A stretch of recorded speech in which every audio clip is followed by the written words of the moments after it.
Are holiday charter airlines really as bad as people say they are? I booked myself on TUI's 787 Dreamliner to find out, and I'm going to share with you how you can turn your charter airline experience into a nice and comfortable ride. So please join me on a trip from Cabo Verde to the United Kingdom, almost missing my flight and island hopping across the Atlantic Ocean.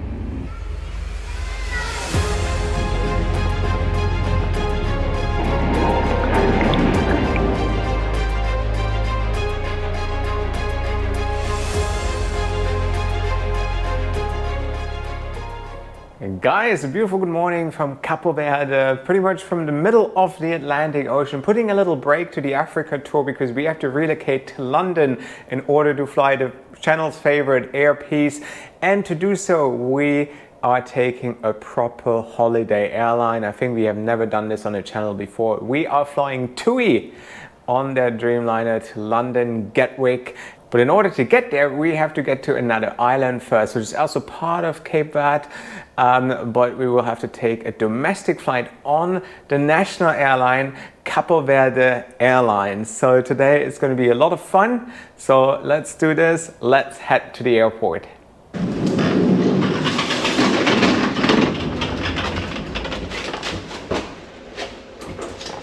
What do I think of Cabo Verde?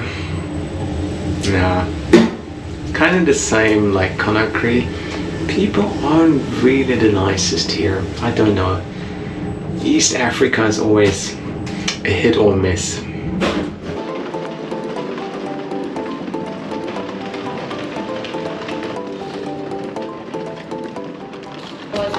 Yeah, all good, thank you. Alright, taxi's here. Let's head to the airport.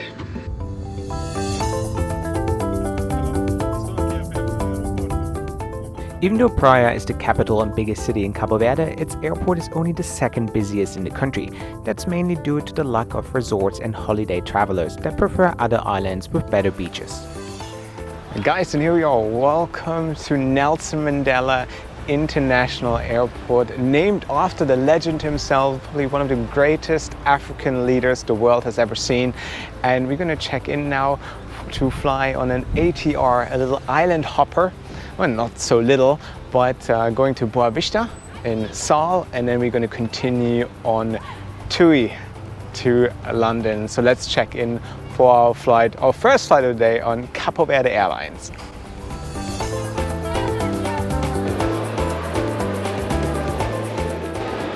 Praia has a small but new airport that was only opened in 2005. However, lines are long and the staff was very slow, with an average time of 10 minutes per passenger to check in. It was also nice to see that Drake took some time off work and helped checking in people as well. This was hands down the slowest check-in experience of all time. I don't know why they need like 15 minutes for each customer. And there were still like 50 people to go. So she still had at least 50 people to check in.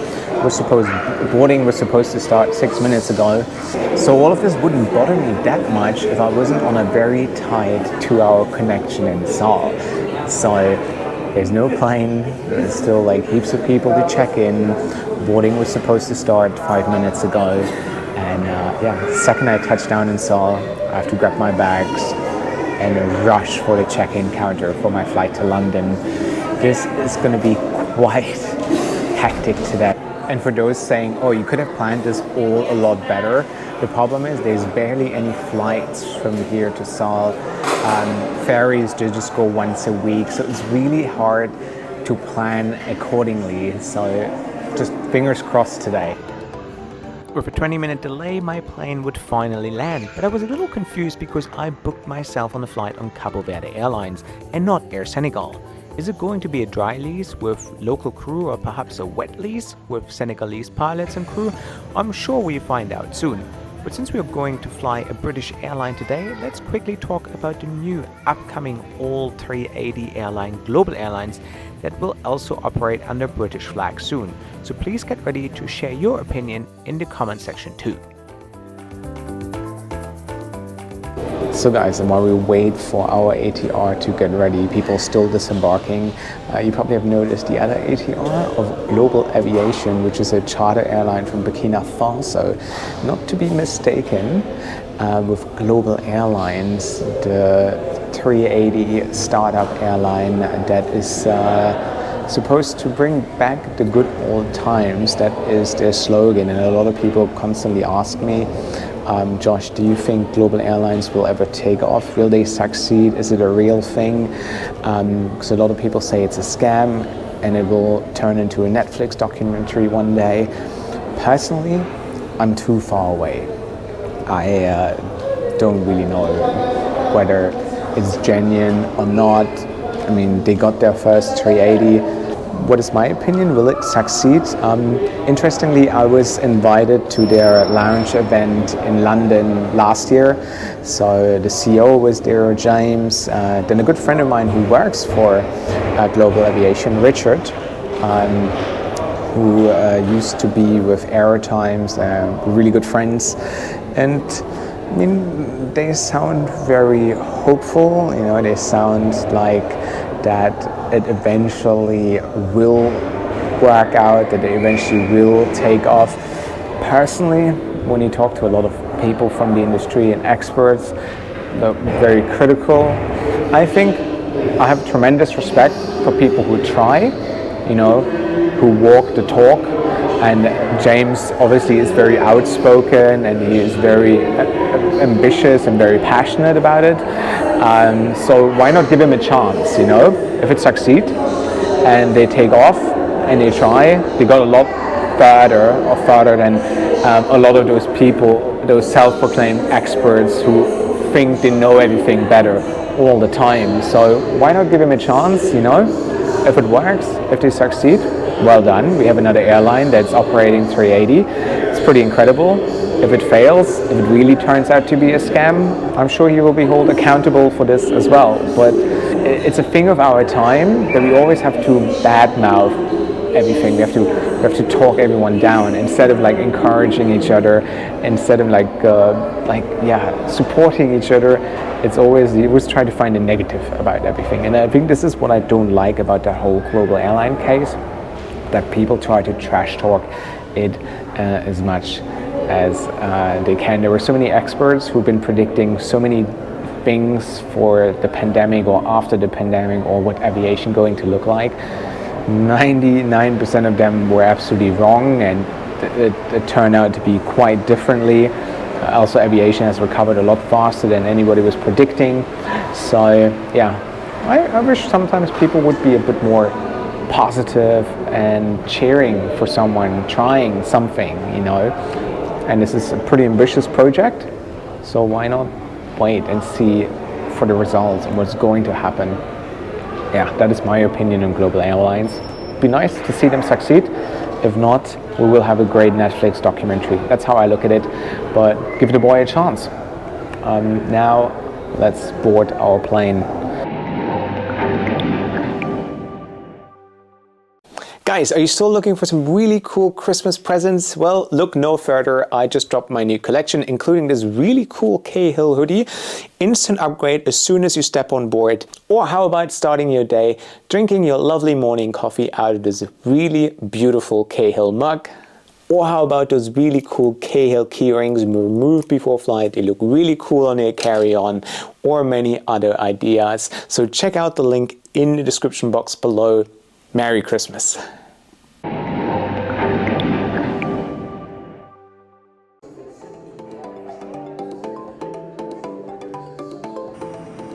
With a whopping 45-minute delay and being overly stressed whether I will make my flight or not, we then started to board Cabo Verde Airlines or Air Senegal or whatever it is going to be for our 20-minute flight to Sal, the most popular island of Cabo Verde.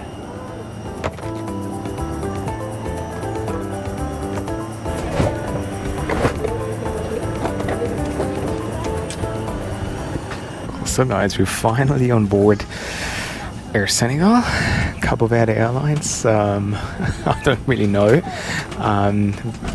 Funny thing is with the ATR, you board from the back. So if you sit in the last row, It means you also get off fast, which is very good in my case, though I still have to wait for my luggage. Yeah, I just really hope that this is all going really quick now, and that we're gonna get airborne, and then we get to Cahill, and I can check in for my flight, because my anxieties are going through the roof. I do not want to miss that flight. I don't, because I don't know when there is a next flight to London.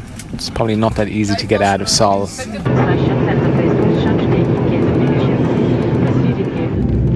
We then reverse thrusted out of the parking bay, hoping that we would make up some time during the flight. Given it was just a short 20-minute island hop, there was no service conducted by the crew, which is understandable. I was still very hopeful though that I was going to make my connection flight to London.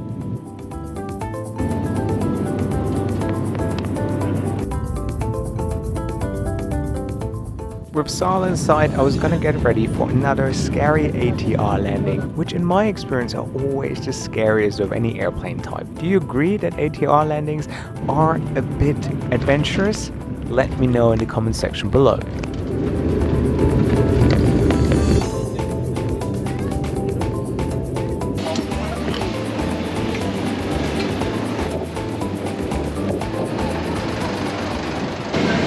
So it is 1:10, check-in closes in half an hour.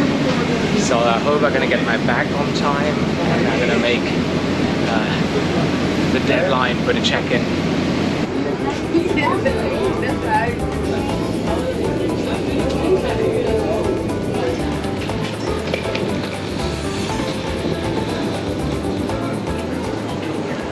I have literally 15 minutes left, and no bags to be seen yet. 15 minutes until check-in closes.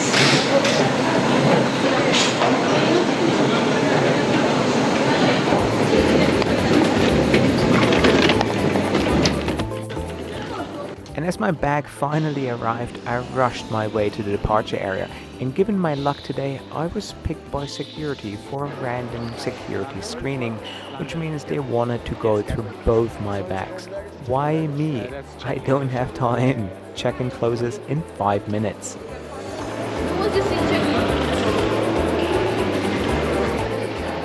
Once my bag was checked and no suspicious items were found, I arrived just in time at the counter, also being the very last person to check in on a fully booked flight to London. Let's head to the gate.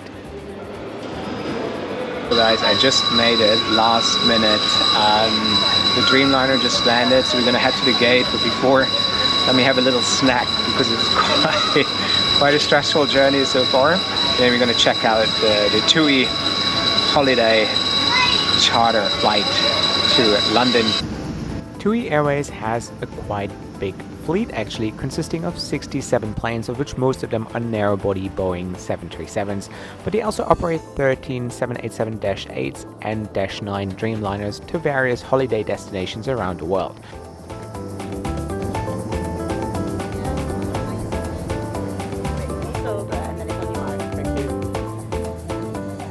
And here we are on board this Dreamliner, featuring 47 premium economy class seats and 253 basic economy class seats.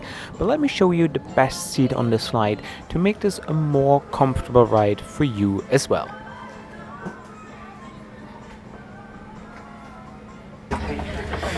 So guys, and here we are. Welcome on board the D787-8 Dreamliner of TUI, absolute holiday airline.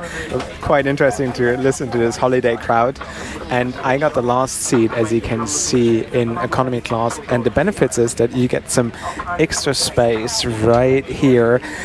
You can stretch your legs, as you can see. It's a lot more comfortable sitting here in the back. You might just be very close to the lavatory, and it might get a bit noisy at times, but I'm happy to sacrifice that for much more leg room and storage space as well. Not do I have extra storage space to my right, but I also have 2 seat back pockets and 2 tray tables at my service, which is not too bad, I guess. So yeah, I guess that's how you get the most out of your seat allocation here on a holiday airline. So yeah, I would call that a secret premium economy class. 40J, it's the seat that you want to get on TUI's Dreamliner. What other perks do you have on TUI's Dreamliner? A USB slot and in-flight entertainment. However, you have to bring your own headphones, or you can purchase them on the flight later.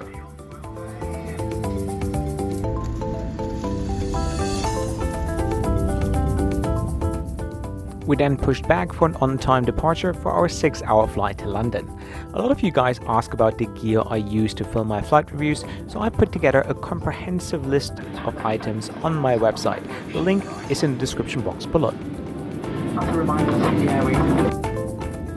What about food on TUI Airways though? Well, as a charter airline, food is not included, but there's a comprehensive menu offering all sorts of snacks and hot meals for you to purchase, including alcoholic beverages. The best travel hack though is to stock up on food before your flight or to eat something at the airport.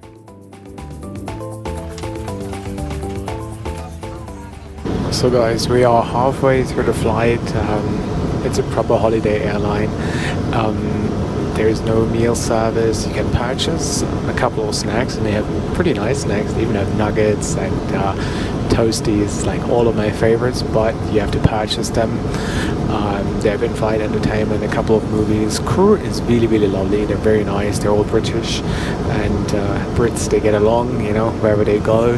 So I don't even have anything bad to say. It is what it is. It's actually very pleasant. I like the seat. Yeah, nothing really to complain about, which is good. And yeah, it's like 2 more hours to go until we land in Gatwick.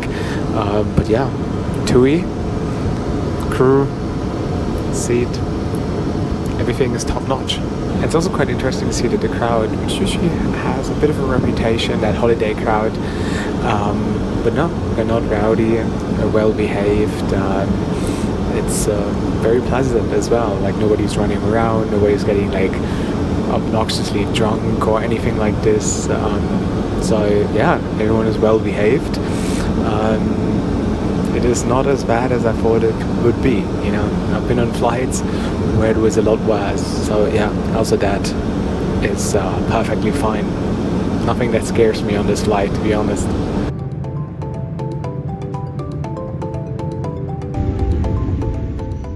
We then started our descent into London Gatwick, and now is also a good reminder to hit that subscribe button, because my next video is going to be a flight on Africa's most dangerous airline, Air Peace from Nigeria.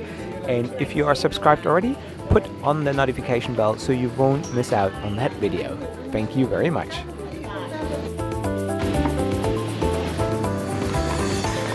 So guys, and here we are to the courtyard next to London Gatwick. It's been a while since I've landed here in Gatwick or departed from here. I think the last time I was here was flying Norwegian in 2019 to Florida, the days when I was still allowed into the US. Yeah, it was a great flight. Everything was smooth. I had no real expectations, and the crew was lovely. I didn't purchase any food because I just ate at the gate, because I knew that I had to pay for my food. So I was just like, let's just grab a snack. But crew was really friendly, seat was fine. By the end of the day, I can strongly recommend TUI and their Dreamliner. I was very happy with it. 2 days I'll be here, and then the channel's favorite, I'll be flying Air Peace again, this time in business class from London to Lagos, Nigeria. I'm sure it's going to be a lot of fun flying Africa's most dangerous, most feared airline as their unofficial brand ambassador. I can't wait to return. Let's see whether I will survive or not. You will find out next week, so subscribe right now and don't miss out on it. That's it from my side. I'm gonna go sleep now. Check out my Patreon as well. You want to access some extra perks such as my WhatsApp group, keyring, etc. And yeah, let me know in the comment section below what you think of TUI. This is it. I'm gonna go to sleep, and I see you guys next week.